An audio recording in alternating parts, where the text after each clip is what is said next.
Clint Eastwood has never been the kind of man who fills silence with noise. Even in his 90s, he carries himself with the same quiet certainty that defined his earliest roles.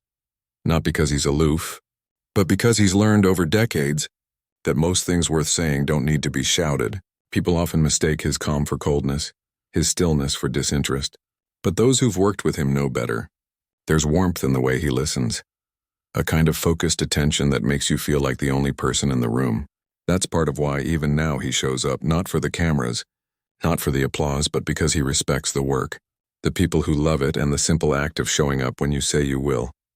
Long before he became a household name, Clint was just another young man trying to find his footing in a city that chews up dreamers and spits them out without a second thought.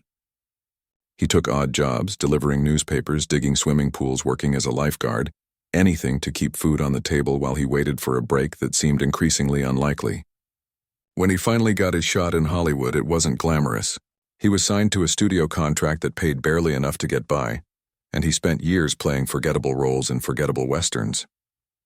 No one expected much from him. He was tall, yes, and had that squint that would later become iconic, but back then, he was just another face in the crowd. Everything changed when he went to Europe, not for vacation, but out of necessity. An Italian director named Sergio Leone saw something in him others had missed.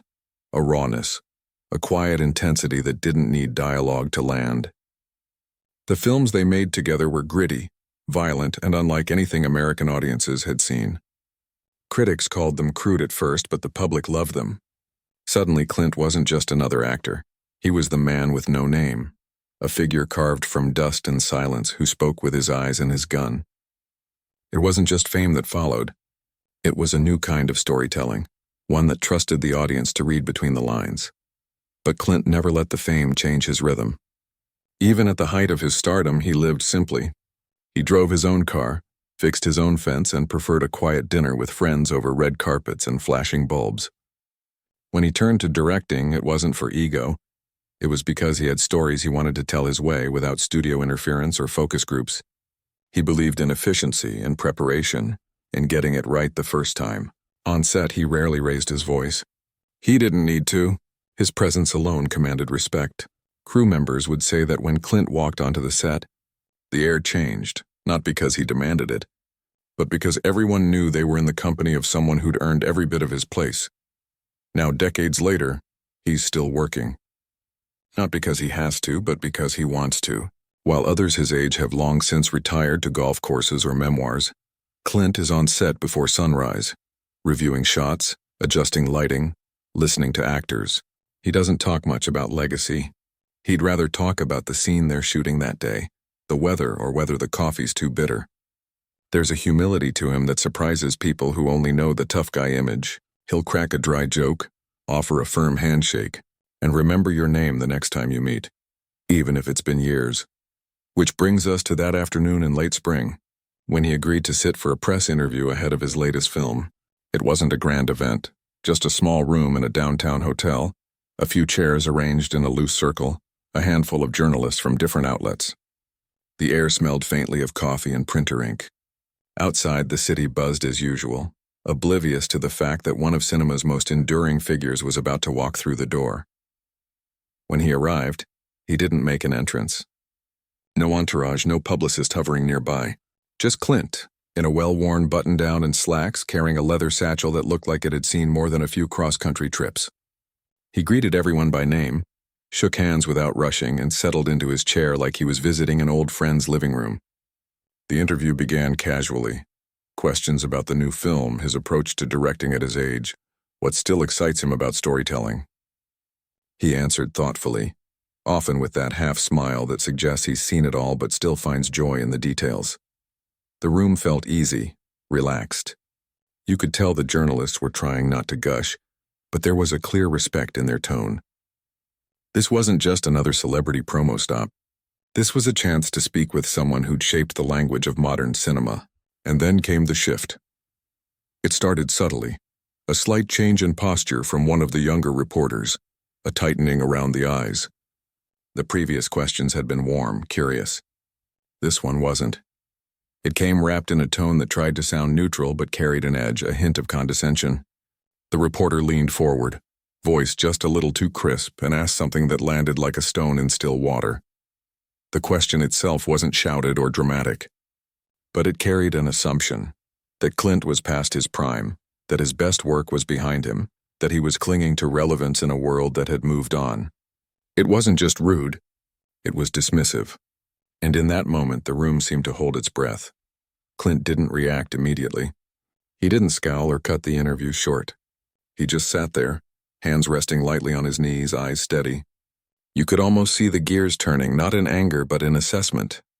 He'd faced tougher rooms, harsher critics, and far more dangerous situations than a snide question in a hotel conference room. This wasn't a threat. It was a test, and Clint Eastwood has never failed a test. But that's a story for another moment. For now, in that quiet pause, something shifted. Not just in the room, but in how people would remember this day. Because what came next wouldn't just answer a question. It would remind everyone why, after all these years, Clint Eastwood still matters. Not because of the roles he's played, but because of the man he's remained. The room had been warm just moments before, comfortable even. Sunlight filtered through the blinds, casting soft stripes across the carpet. Someone had cracked a joke about old film reels, and Clint had chuckled, a low, gravelly sound that felt genuine. Everyone was leaning in, not because they had to, but because they wanted to hear what he'd say next. There's a certain magnetism to people who've lived fully, who've seen eras come and go without losing their footing. Clint had that in spades. Then the tone changed. It wasn't loud. It didn't need to be. The young reporter, maybe in his late 20s, dressed in a crisp shirt that looked like it had just come out of the package, cleared his throat and adjusted his glasses. He'd been quiet up to that point, taking notes while others asked questions about directing, aging, and the craft of storytelling. Now he leaned slightly forward, microphone in hand, and said something that made the air feel heavier. With all due respect, he began, the phrase hanging like a warning sign. Do you ever worry that your work today feels out of step? Like you're making films for a world that doesn't exist anymore? The words landed with a quiet thud. No one gasped. No one interrupted. But you could feel it. The subtle shift in posture from the other journalists, the way the publicist in the corner stiffened almost imperceptibly. Even the photographer, who'd been quietly clicking away in the background, paused for a beat too long. It wasn't just the question itself. It was the implication wrapped inside it. That Clint was irrelevant, that time had passed him by, that his perspective no longer mattered. It carried the unspoken belief that new always means better, that experience is just another word for outdated. And worse, it was delivered with a polite smile, as if dressing rudeness in courtesy made it acceptable. Clint didn't flinch. He didn't look away or fidget. He just sat there, hands resting on his knees, his expression unreadable for a long moment. To someone watching closely, though, there was a flicker, not of anger, but of recognition. He'd heard this kind of thing before in different forms from different voices. Back in the 60s, studio execs told him he'd never make it because he wasn't charming enough. In the 80s, critics called his directing old-fashioned when he released films that valued character over spectacle. Even now, in an age of algorithms and instant fame, there were always voices ready to declare that the old ways had no place in the new world. But here's the thing about Clint. He's never been in the business of proving people right. He's been in the business of doing the work. Still, the question deserved an answer, not for the reporter's sake, but for everyone else in the room, and for the millions who might one day hear about this moment. Because this wasn't really about Clint. It was about how we treat people as they age, how we value or discard wisdom simply because it comes wrapped in wrinkles and a slower pace. The silence stretched just long enough to become uncomfortable. The reporter shifted in his seat, suddenly unsure whether he'd crossed a line. Someone coughed softly. Outside, a siren wailed in the distance, a reminder that the world kept moving, indifferent to the tension in this small room. And then Clint spoke. But not yet. Not in this part. Because before we get to his reply, the words that would later echo across the internet, that would be clipped, shared, and quoted by strangers who'd never seen one of his films, we need to understand what that question really cost. It wasn't just a jab at an old actor. It was a reflection of a deeper cultural habit. The rush to dismiss what we don't immediately understand. The tendency to equate speed with intelligence, novelty with value. Think about it. How often do we scroll past a story because it's too long? How often do we assume someone over 60 doesn't get technology or art or social change? We live in a world that worships youth, not just for its energy, but for its perceived purity, its supposed lack of baggage. And in doing so, we forget that experience isn't baggage. It's ballast. It's what keeps a ship steady in rough seas. Clint knew that better than most. He'd watched Hollywood reinvent itself a dozen times. Silent films to talkies, black and white to color. Practical effects to CGI, theaters to streaming. Through it all, he never chased trends. He just kept telling stories about people, flawed, complicated, trying to do the right thing in a world that rarely makes it easy. His characters weren't superheroes. They were mechanics, cops, jazz musicians, ordinary men and women facing impossible choices. And maybe that's why his work has lasted. Because real life isn't flashy. It's quiet. It's stubborn. It shows up day after day, even when no one's watching. So when that question came, dressed in polite language but laced with condescension, it wasn't just personal. It was symbolic. It represented a world that values noise over nuance, speed over substance, and likes over legacy. And Clint, of all people, understood the weight of that moment. He didn't sigh. He didn't roll his eyes. He simply took a slow breath as if giving himself space to choose his words carefully, because words matter to him. Always have. He's never been one for long speeches or grand declarations. But when he speaks, he means it. Every syllable the room waited. Not with impatience, but with a kind of hushed anticipation, as if everyone sensed they were about to witness something rare. Not a celebrity clapback, not a viral soundbite, but a moment of real human exchange, the kind that doesn't happen often in an age of rehearsed answers and media training. And then finally, he began to speak. But again, that's not for this part. This part is about the question, about the arrogance hidden in a seemingly innocent inquiry, about the quiet courage it takes to sit still when you've been disrespected, and choose dignity over defensiveness. This part is about setting the stage for a reply that wouldn't just shut down a reporter, but would remind millions of people that respect isn't something you lose with age. It's something you earn by how you carry yourself, even when others forget to offer it. Because in the end, the rude question wasn't the story. It was just the spark, and sparks, as everyone knows, only matter if something catches fire. The silence didn't last long, but it felt like forever. In that stretch of quiet, the kind that hums with unspoken tension, everyone in the room seemed to hold their breath.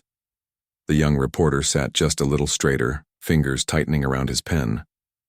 The other journalists exchanged glances, unsure whether to step in or stay back. Even the air seemed to still, as if the world outside had paused to listen. Then Clint spoke. He didn't raise his voice. He didn't lean forward with fire in his eyes or deliver a rehearsed zinger designed to go viral. Instead, he looked directly at the reporter, not with anger, but with something far more disarming. Understanding. "You know," he began, his voice low and steady, like gravel under a slow-moving tire.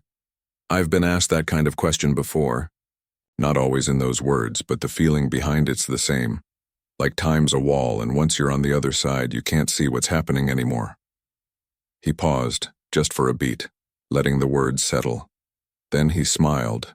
Not a big grin, just the faintest lift at the corner of his mouth, the kind that says, "I've been here before." "But here's the thing," he continued. "I don't make movies for algorithms. I don't chase trends or try to guess what's going to be popular next month. I tell stories about people, real ones, the kind who wake up tired, make hard choices, love imperfectly, and keep going even when it hurts. That hasn't changed. People haven't changed." He shifted slightly in his chair, not out of discomfort, but to face the room more fully. "You asked if I'm out of step. Maybe I am. If your step is measured by how fast something moves or how loud it shouts, but if your step is about truth, about feeling something real when the screen goes dark, then I'd say I'm right where I need to be." There was no sarcasm in his voice, no bitterness, just clarity. And in that moment, something shifted, not just in the room, but in the way people saw him. This wasn't a defensive old man clinging to glory days. This was someone who'd spent a lifetime paying attention, and who refused to pretend that speed equals wisdom or that new automatically means better. He went on, quieter now, almost like he was sharing a secret. When I started out, they told me I talked too slow, moved too slow, didn't smile enough. Said I'd never make it because I wasn't camera-friendly. Funny thing is, the people who stuck with me, the ones who showed up to watch, who wrote letters, who came up after screenings just to say a film meant something to them, they weren't looking for flash. They were looking for honesty. He glanced down for a second as if gathering a memory, then looked back up. I remember once early on I was working on a set in Spain. Hot as hell, dust everywhere, and the crew was exhausted. We'd been shooting the same scene for hours. A young assistant director, couldn't have been much older than you, came up to me and said, "Why do you keep doing it over? No one's going to notice." I told him, "Maybe not, but I will, and that's enough." He let that hang in the air for a moment. Then gently he added, "Making something that lasts isn't about being first. It's about being true. And truth doesn't go out of style." The reporter didn't respond right away. He just sat there, pen still in hand, but no longer writing. His expression had softened, from confident to curious, maybe even a little humbled. He hadn't expected this. He'd come in with a question designed to provoke, maybe even to expose. Instead, he'd been met with grace. And that's what made the moment so powerful. It wasn't a takedown. It wasn't a performance, it was a conversation. One human being speaking to another, not from a pedestal, but from a place of lived experience. Around the room, people began to nod. Not dramatically, but subtly, the kind of nod that says, "Yeah, I get that." One woman wiped her eye quickly, pretending to adjust her glasses. Another leaned back in his chair, exhaling like he'd been holding his breath without realizing it. What Clint had done wasn't just answer a rude question, he'd reframed it. He'd taken something meant to diminish him and turned it into a quiet lesson about respect, patience, and the value of showing up with your whole self, even when the world seems eager to write you off. Later, when clips of the exchange began to spread online, people didn't share it because it was savage or clever in a snarky way. They shared it because it felt rare. In a time when public figures often respond to criticism with defensiveness or performative outrage, here was someone who chose calm over chaos, wisdom over winning. He didn't need to humiliate the reporter to prove his point. He just needed to speak plainly and trust that the truth would land, and it did. But back in that room, none of that mattered yet. There were no phones recording, no plans for headlines. It was just a group of people, a veteran storyteller, and a moment that felt strangely intimate despite the setting. Clint didn't linger on the point. He didn't gloat or circle back. He simply nodded as if to say, "That's all I've got to say on that," and turned to the next question with the same ease he'd shown from the start. The rest of the interview flowed differently after that. The questions grew warmer, more thoughtful. People asked about craft, about collaboration, about what still surprises him after all these years. And he answered with the same honesty, never flashy, always real, because that's who he's always been. Not a myth, not a caricature of toughness, just a man who believes in doing the work, treating people with decency, and never mistaking noise for meaning.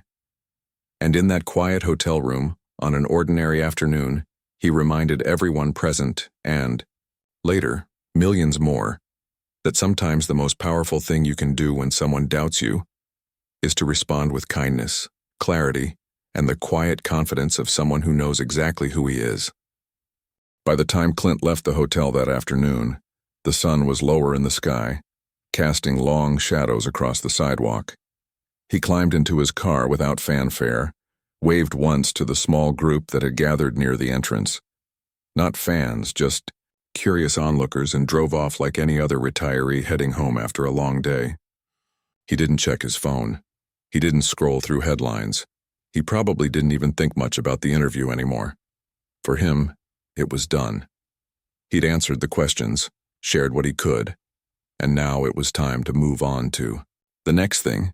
Maybe a script revision, maybe dinner with family, maybe just a quiet evening with a glass of whiskey and an old jazz record. But while Clint was driving through the city streets, something else was happening online. A short clip from the interview, just under 2 minutes, had been posted by one of the journalists who'd been in the room. It wasn't edited for drama. There were no flashy captions, no dramatic music, no zoom-ins on facial expressions. Just raw footage, the question, the pause, and Clint's reply, exactly as it happened. The journalist hadn't even titled it dramatically, just Clint Eastwood responds to a question about relevance. Within an hour, it had been shared thousands of times. People weren't just watching it, they were reacting to it. Not with outrage or mockery, but with something quieter and more meaningful. Recognition.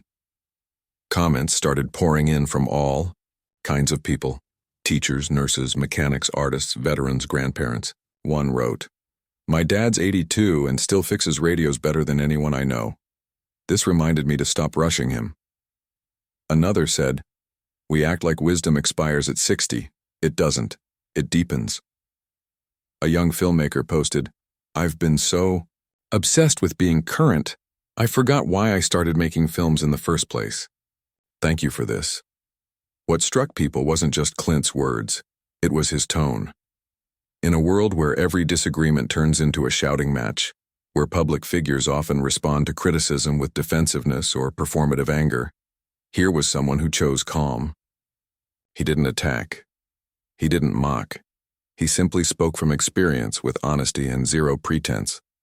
And in doing so, he gave people permission to value something other than speed, noise, and novelty.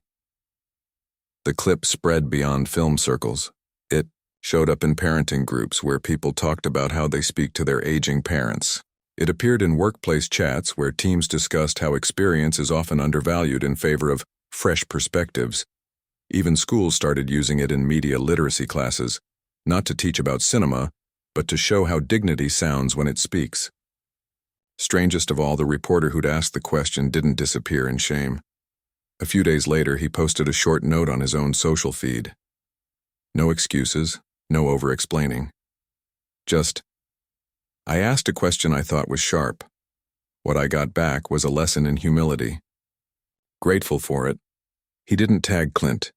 He didn't try to ride the wave of attention. He just acknowledged the moment for what it was, a chance to learn. That honesty only added to the ripple, because it showed that the exchange wasn't about winners and losers. It was about connection, about how one person's quiet response can open a door in someone else's mind. News outlets picked it up, but not in the usual sensational way. Most didn't call it a clapback or a takedown. They called it a moment of grace, or a masterclass in composure. Even critics who'd long dismissed Clint's recent work admitted they'd underestimated the man behind the roles. One longtime film reviewer wrote, "We've spent years analyzing his characters, the lone gunman, the weary cops. But maybe we missed the real story. The man himself has always been the most compelling character of all." And yet, through all of it, Clint remained silent. No interviews about the viral moment, no late-night show appearances to explain his words. He just kept working. A few days after the interview, he was back on set, adjusting a camera angle, listening to an actor's concern, making coffee for the crew. To him, the internet storm was just background noise. Interesting maybe, but not worth changing his rhythm for. That too became part of why people admired the moment even more. He hadn't said what he said for likes or shares. He'd said it because it was true. And then he walked away, leaving the words to stand on their own. What made the moment resonate wasn't just Clint's age or fame, it was how deeply human it felt. In an age of curated personas and scripted authenticity, here was something raw and unplanned. A real person responding to a real moment without a safety net. And in that authenticity, people saw themselves, not as icons or critics, but as humans trying to navigate a world that often forgets to slow down. Grandparents sent the clip to their grandchildren with a simple message. This is how you carry yourself. Young adults shared it with their coworkers after a frustrating meeting where an older colleague had been talked over. Therapists used it in sessions about intergenerational respect. Even companies started referencing it in leadership training, not to teach how to win an argument, but how to respond with integrity when challenged unfairly. And through it all, the core of the moment never changed. It wasn't about proving who was right. It was about showing that respect isn't something you lose with time. It's something you earn by how you treat others, even when they don't extend the same courtesy to you. By the end of the week, the clip had millions of views. But the real impact wasn't in the numbers. It was in the quiet conversations it sparked, in kitchens, offices, group chats, and late-night texts. People started asking better questions, listening more, pausing before reacting. And in a world that often feels like it's shouting just to be heard, that small shift mattered more than any viral trend ever could. Because sometimes, the most powerful revolutions don't come with sirens or speeches. Sometimes they start with a pause and a few honest words spoken in a quiet room. Weeks passed. The buzz around the interview faded, as internet moments always do. New headlines rolled in, new clips went viral, and the world moved on, as it always does. But something lingered. Not in headlines or trending topics, but in quieter places. In the way people spoke to older relatives, in the patience shown during meetings, in the small choices to listen before reacting. The moment hadn't changed the world overnight, but it had nudged it, just a little in a gentler direction. Clint, of course, never made a big deal of it. He didn't post about it, didn't reference it in later interviews, didn't even seem to notice when strangers approached him to say, "That thing you said, it meant a lot." He'd just nod, maybe offer a half smile and move on. To him, it wasn't a performance. It wasn't a strategy. It was just how he'd always tried to be, honest, present, and respectful, even when it wasn't returned. One evening, long after the cameras had gone dark and the online chatter had settled, he sat alone on his porch, the California hills rolling out before him in soft evening light. There was no grand reflection, no dramatic monologue to himself. Just the sound of wind through the trees, the distant hum of crickets, and the quiet satisfaction of a day's work done well. He'd spent the afternoon reviewing footage from his latest film, tweaking a scene, adjusting a line of dialogue, making sure every frame felt true. That was his real language. Not interviews, not viral moments, but storytelling frame by frame, word by word, and maybe that's why the moment resonated so deeply, because it wasn't manufactured. It wasn't polished for public consumption. It was just a man answering a question the only way he knew how, with the kind of clarity that only comes from living fully, making mistakes, learning, and showing up again the next day. People often talk about legacy as if it's something you build on purpose, like a monument you design and erect before you're gone. But real legacy isn't planned. It's lived. It's the quiet example you set without realizing it. It's the way your words land in someone else's life, long after you've forgotten you said them. Clint never set out to teach a lesson that day. He just chose in a small moment to respond with grace instead of ego. And in doing so, he gave millions of people permission to do the same. What made the exchange so powerful wasn't that Clint won, it's that he refused to play the game at all. In a culture that often rewards sharp comebacks and public takedowns, he chose something far more radical: kindness wrapped in truth. He didn't need to prove he was still relevant. He simply showed it, by being exactly who he's always been, and that's the quiet magic of authenticity. You don't have to shout it. You don't have to perform it. You just have to live it, and eventually people notice.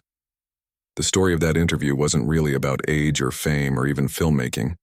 At its heart, it was about how we treat each other, about the difference between being clever and being wise, between winning an argument and preserving someone's dignity, including your own. In a world that often feels divided, rushed, and reactive, that moment became a reminder that there's strength in stillness, power in patience, and courage in choosing not to retaliate. It also reminded people that growing older doesn't mean fading away. It means carrying more stories, more lessons, more quiet strength. And sometimes the most important things aren't said in grand speeches, but in simple sentences spoken without pretense. Back on the porch, Clint poured himself a small glass of something amber-colored and leaned back in his chair. He wasn't thinking about the internet or his place in history. He was thinking about tomorrow's shoot, about a line of dialogue that still didn't feel quite right, about whether the young actor in the lead role needed a little more time to find his footing. That's always been his focus, not the noise around him, but the work in front of him. And maybe that's the final lesson hidden in all of this. The best way to stay relevant isn't to chase the moment. It's to care deeply about what you do, and to do it with integrity, whether anyone's watching or not. The sun dipped below the hills, painting the sky in soft oranges and purples. Somewhere in the distance, a dog barked. A car passed on the road below, headlights cutting through the gathering dusk. Life went on, ordinary, unscripted, beautiful in its simplicity, and Clint Eastwood, one of the most recognizable faces in cinema history, sat quietly in the fading light, not as a legend, but as a man who'd spent a lifetime learning that the most powerful thing you can be is simply human.